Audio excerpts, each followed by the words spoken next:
शहीद भगत सिंह जी के परिवार के भी उनके परिवारजन यहां आए। आपने भरपूर उनका स्वागत किया, सत्कार किया और उनकी बातें भी यहां मंच सजा के सुनी। मुझे वो भी दिन याद है जब ये चौधरी साहब की मूर्ति का अनावरण हुआ। जिस तरह की आज बैठक हो रही है, एक उमंग, एक उत्साह, एक भावना आपने प्रकट की। उसी तरीके से, उसी मिजाज और मन दिल लेके आप लोग आए थे। मुझे हमारे चौधरी सूरजमल जी की भी याद आ रही है, क्योंकि जहां आपने मुझे बैठा रखा, मेरे बगल में वो बैठे थे और उन्होंने मेरा हाथ पकड़ा, मुझे आशीर्वाद देना चाह रहे थे। मैंने उनका हाथ पकड़ के मुझे महसूस हुआ कि आपको तो बुखार हो रहा है चौधरी साहब। उनका बुखार तो हो रहा है लेकिन मुझे तो आना था। चौधरी सूरजमल जी भी कभी कोई सामाजिक मंच छोड़ते नहीं। मैं उनको भी आज इस मंच के माध्यम से, सब लोग हमारे परिवार के लोग हैं, श्रद्धांजलि अर्पित करता हूं। जहां तक बात अब चुनाव की है, चुनाव की ही की जानी चाहिए, बिना किसी लाग लपेट के। लोग मुझे अच्छी तरह जानते हैं। 3 क्षेत्र ऐसे हैं जहां के लोग मुझे बहुत अच्छी तरीका जानते हैं। एक तो मथुरा, क्योंकि वहां मैं चुनाव भी लड़ा, सांसद रहा हूं। इस क्षेत्र से कई गुना ज्यादा वहां गांव है, छोटे छोटे गांव हैं, 10-15 घर के मजरे हैं। कभी उनकी बसावट हुई बड़े गांव से निकल के, निकासी उनकी, अब उनकी वहीं पे सब परिवार और वही उनका गांव। फिर भी मैंने कोई छोटा गांव वहां छोड़ा नहीं हूं, हर गांव में मैं गया। उसी तरीके से बागपत क्षेत्र तो ऐसा है जो आप जानते हो, चौधरी चरण सिंह जी के समय से चौधरी अजीत सिंह जी वहां चुनाव लड़ते भी थे और जीतते भी थे। पिछला चुनाव में वहां से लड़ा हूं। तीसरा क्षेत्र यह आपका है, क्योंकि कैराना में जब बाई इलेक्शन हो रहा था तो मुझे लगता है कि इस क्षेत्र में भी कोई गांव अछूता नहीं रहा जिसमें हम और आपने जाके प्रयास न किया। तो आप तो मुझे अच्छी तरह जानते हो, कोई बात मेरे चेहरे पे या जुबान पे ना आए उससे पहले आप मेरी बात को इशारे के तौर पे समझ जाओगे।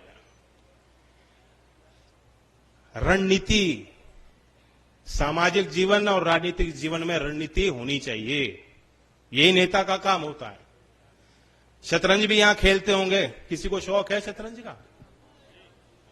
तो शतरंज में एक ऐसी चाल हो कि प्रतिद्वंदी ये दिखाता है कि मैं कमजोर हो लिया और फिर मात दे देता है।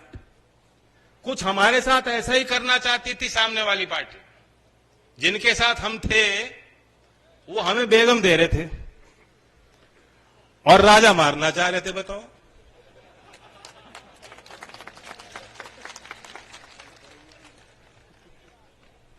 हमें कोई मलाल नहीं है। उनकी अपनी जिम्मेदारी है अपने दल के लिए, मेरी जिम्मेदारी अपने लोगों के लिए। देश में क्या हो रहा है, कौन से मुद्दे आगे बढ़ चढ़कर जिनकी सरोकार जनता के बीच में है, विश्वास जनता का किन लोगों पर है, उसे हमने और आपने भी देखा।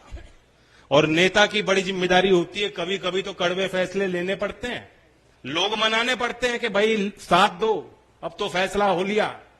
और कभी कभी ऐसा होता है कि जनता फैसले लेती है और नेता कहती है कि जनता ही सही है, मैं जनता के साथ चलूंगा। जनता के आगे आगे चलने वाला भी नेता होता है, जनता को मोड़ने वाला भी नेता होता है।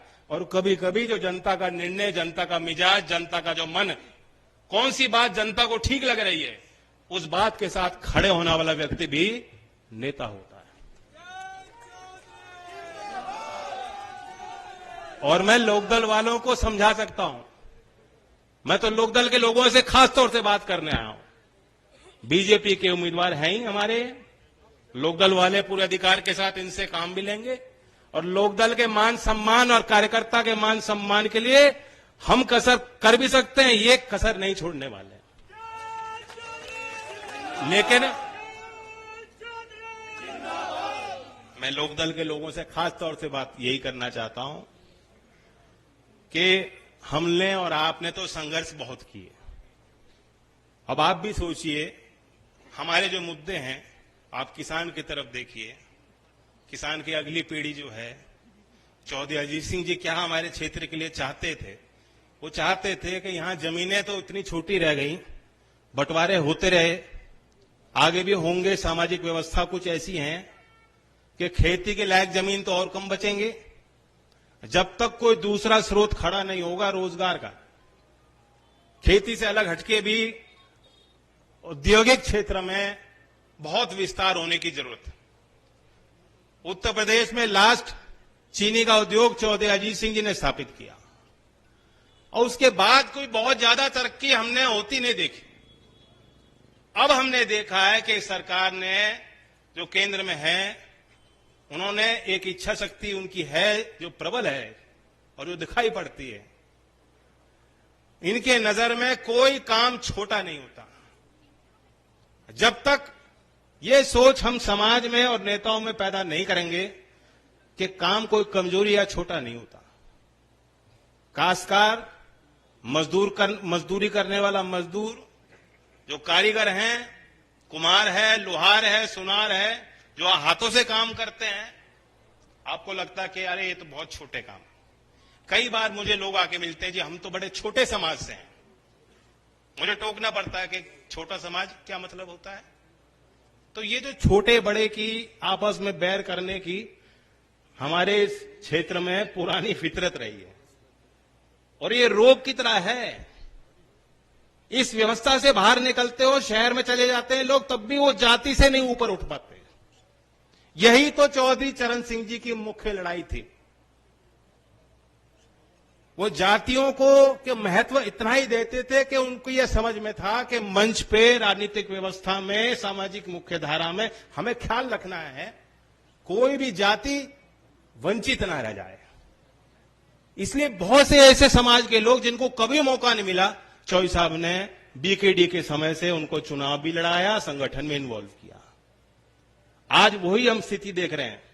वही एक राजनीतिक सोच देश में विकसित करने की कोशिश सरकार में बैठे लोग कर रहे हैं। एक योजना का नाम मैं बताना चाहता हूं, जो उदाहरण है, विश्वकर्मा योजना। नरेगा योजना है मजदूर के लिए, लेकिन गांव में हो या शहर में हो, जो कारीगर है, जो नाव बनाता है, जो बर्तन बनाते हैं, जो मूर्तिकार है, जो माला बनाते हैं, वही लोहार, कुम्हार, सुनार, इनके लिए कौन सी योजना बनी थी आज तक? 13,000 करोड़ की योजना है। किस तरीके से इन लोगों को हम प्रशिक्षित करें, उनको लाखों रुपए तक का लोन देने की व्यवस्था। अभी सितंबर 2023 में लॉन्च हुई प्रधानमंत्री विश्वकर्मा योजना। इसकी अभी शायद बहुत लोगों को जानकारी नहीं होगी, लेकिन हम लोग मंचों से इसलिए बताने आए हैं कि बहुत बारीकी से सोचा जा रहा है किसान और खमेरे के लिए। अब किसान की मुख्य बात है दाम की। हर फसल का दाम कैसे बेहतर किसान को दिया जाए, कैसे सुनिश्चित हो। गन्ने की फसल की अपनी समस्याएं हैं। अब मैं धान का एग्जाम्पल देना चाहता हूं। आज यहां अखबारों में छपी नहीं होगी बात। पहली बार भारत सरकार ने 2020 में इसका प्रयोग किया। बाली में मंत्रियों की एक कॉन्फ्रेंस हुई संयुक्त राष्ट्र के तत्वाधान में, और वहां एक औजार तैयार किया गया।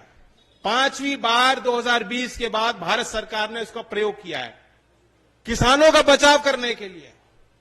आपको मालूम है कि डब्ल्यूटीओ के नियम है कि भारत जैसे विकासशील देश, कृषि प्रधान देश, जितना किसी फसल का देश में उत्पाद होता है, उससे 10% ज्यादा समर्थन किसानों को नहीं दे सकते। यह आज की शर्त नहीं है, आज का कानून नहीं, पहले से लागू डब्ल्यूटीओ के तहत चल रहा है। लेकिन 2020 में सरकार ने कहा नहीं, हम बड़े पैमाने पे किसानों से खरीदना भी चाहते हैं, उसका भंडारण भी करना चाहते हैं और उसका वितरण करना चाहते हैं।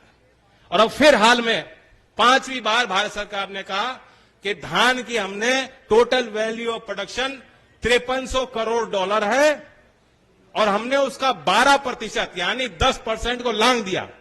12% समर्थन अनुदान के रूप में, चाहे वो खाद की सब्सिडी हो, बिजली की सब्सिडी हो या खरीद रहे हो किसान से, 12% तक हमने दी है। और भारत सरकार ने छूट मांगी है डब्ल्यूटीओ से। तो मंच पे कह देना बहुत आसान है, लेकिन भारत सरकार मेरी नजर में आज इन विषयों को लेकर बेहद गंभीर है। और जो सरकार चौधरी चरण सिंह जी को भारत रत्न दे सकती, वो किसान के नाम पे कभी क्यों कोई कसर छोड़ेगी? नहीं छोड़ेगी। और जो कमजोरियां थीं, जो कमियां रही हों,